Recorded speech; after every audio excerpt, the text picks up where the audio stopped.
rupiah saja, Anas korupsi Hambalang, gantung Anas di Monas.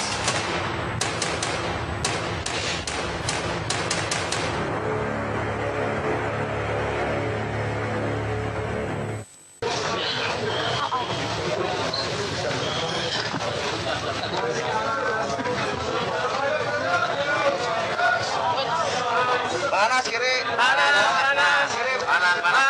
Ya.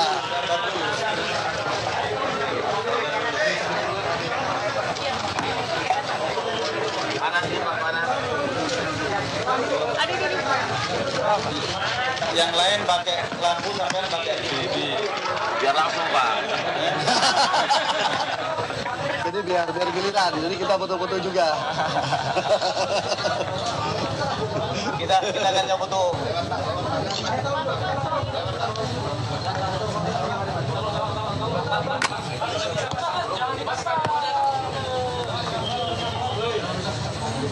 Udah ya, udah semua ya.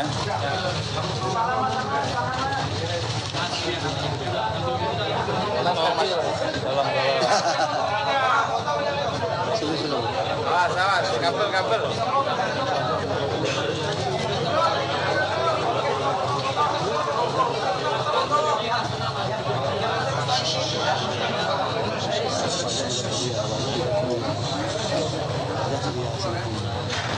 Boleh dimulai ya.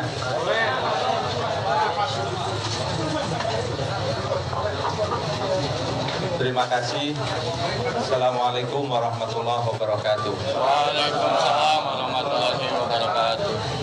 Saya menyampaikan terima kasih sahabat-sahabat hadir di Duren Sawit. Saya tahu beberapa hari ini banyak yang nyanggong saya di Duren Sawit, banyak yang cari-cari saya di Duren Sawit, banyak yang tanya Anas kemana. Saya sesungguhnya tidak ada rencana untuk kerennya menggelar konferensi pers, tetapi karena dicari-cari beberapa hari dan dari kemarin saya lihat makin banyak sahabat-sahabat wartawan yang hadir di Duren Sawit, tidak sopan kalau saya tidak menemui sahabat-sahabat untuk menyampaikan sesuatu. Kalau saya layani satu-satu, waktunya tidak memungkinkan. Nah, karena itu lebih baik sama-sama seperti ini, biar kemudian mendapatkan informasi yang sama dan adil, waktunya juga sama dan adil, keterangannya juga sama. Tapi keterangannya jangan dianggap serius-serius banget. Sahabat-sahabat sekalian, memang beberapa hari ini saya tidak di Jakarta. Sejak Senin malam, sejak Selasa dini hari saya ada kegiatan di luar kota. Beberapa yang penting adalah silaturahim, bertemu dengan sahabat-sahabat pergerakan di beberapa daerah, dan kemarin alhamdulillah saya berkesempatan untuk sowan ibu di Blitar. Karena sowan ibu itu saya anggap sesuatu yang penting. Saya juga sowan bapak dan ibu mertua. Dua-duanya ini orang tua saya yang saya anggap sebagai jimatnya hidup. Kalau tidak sowan untuk urusan yang penting seperti ini, ya kehilangan jimat, kira-kira begitu. Jadi memang saya tidak di Jakarta. Saya baru kembali, tiba di Jakarta tadi malam, kemudian kumpul-kumpul dengan teman-teman. Jadi kalau baru pagi ini bisa menemui teman-teman, saya mohon maaf bagi yang nyanggong beberapa hari, maafkan saya, bukan berarti saya tidak mau menemui, tapi memang saya ada di luar kota. Nah, yang ingin saya sampaikan pada kesempatan yang baik ini adalah bahwa pertama, banyak teman yang tanya kepada saya, kenapa Mas Anas kok mangkir? Itu pertanyaan yang serius. Kenapa kok mangkir? Kenapa kok tidak datang saja? Saya sampaikan bahwa saya sesungguhnya tidak mangkir. Yang saya lakukan adalah sesuai dengan rapat tim penasehat hukum. Tim penasehat hukum memberikan advis, memberikan saran bahwa surat panggilannya itu harus ditanyakan apa maksudnya, karena ada frasa, kira-kira begini frasanya dalam bahasa sederhana: tersangka kasus gratifikasi proyek Hambalang. Yang saya tahu maksudnya itu dulu adalah menerima mobil Harrier katanya,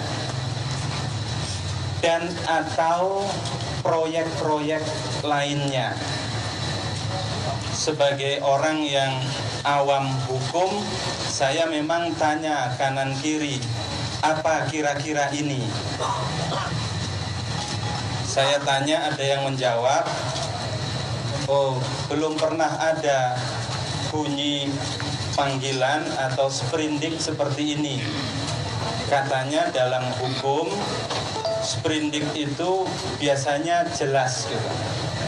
Jadi disangka melakukan tindak pidana apa, jelas begitu. Kenapa mesti jelas? Karena itu terkait dengan pasal sangkaannya, melanggar pasal berapa, katanya begitu. Saya sendiri juga bingung secara pribadi apa yang disebut sebagai dan atau proyek-proyek lainnya. Karena itulah kemudian tim penasehat hukum bertanya. Bertanya itu beda dengan mangkir. Kalau mangkir itu tidak ada keterangan, tidak ada komunikasi, tidak ada alasan yang maton, tidak ada alasan yang jelas. Nah, yang terjadi adalah bertanya, minta keterangan atau penjelasan apa yang disebut sebagai dan atau proyek-proyek lainnya. Bukan hanya untuk kepentingan saya, untuk jelas ya, tetapi kata penasihat hukum juga terkait dengan kepentingan para penasihat hukum, sehingga ketika mendampingi itu jelas apa sangkaannya, dan kalau ada berkas yang harus disiapkan ya jelas gitu. Nah, karena itu saudara sekalian, saya ingin menegaskan bahwa itu bukan berarti Anas melawan KPK. Jadi tidak benar kalau dikatakan atau dibangun persepsi Anas melawan KPK. Tidak ada Anas melawan KPK. Yang ada adalah Anas ingin bekerja sama dengan KPK untuk menemukan keadilan. Keadilannya apa? Keadilan itu jalannya salah satunya adalah kalau semuanya jelas, sangkaannya itu jelas. Padahal pada sesuatu yang jelas dan pasti biasanya lebih mudah ditemukan keadilan dan kebenaran. Pada sesuatu yang tidak pasti atau kurang pasti, atau kurang jelas, itu biasanya sulit ditemukan kebenaran dan keadilan. Bahkan kita boleh khawatir di dalam ruang yang kurang jelas itu bukan tidak mungkin akan mudah masuk faktor-faktor lain gitu. Nah, saya yakin KPK tidak ingin ada faktor-faktor lain, sama halnya saya juga tidak ingin ada faktor-faktor lain. Sehingga yang terjadi itu adalah penegakan hukum yang berbasis pada keadilan. Karena substansi penegakan hukum itu adalah menemukan keadilan. Saya yakin di situ KPK pasti setuju.